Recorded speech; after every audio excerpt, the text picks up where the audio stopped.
وعلیکم السلام ورحمۃ اللہ تعالیٰ وبرکاتہ۔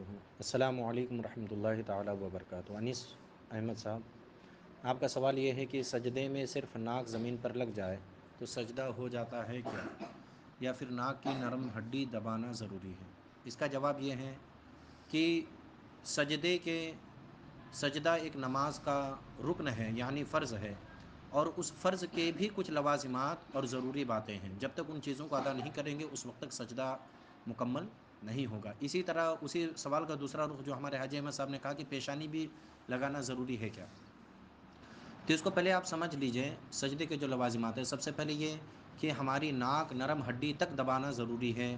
صرف ناک کا کونا زمین سے چھو جانے سے یہ سجدہ ادا نہیں ہوگا، اور اسی طریقے سے پیشانی کا بھی زمین پر لگانا ضروری ہے۔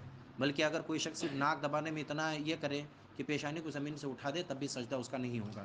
اسی طریقے سے سجدے کی جو تیسری چیز جو ہمیں یاد رکھنا ضروری ہے، جس کا لحاظ کرنے کی حاجت ہے، وہ یہ ہے کہ ہمارے پیروں کی پانچوں انگلیاں زمین سے لگ جائیں، کیونکہ پیر کی ایک انگلی کا لگانا فرض ہے، تین انگلیوں کا لگانا واجب ہے، اور پانچوں انگلیوں کا لگانا سنت ہے۔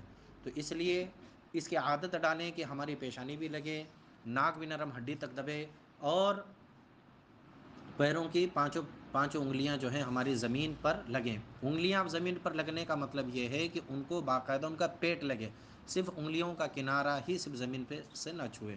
واللہ اعلم بالصواب۔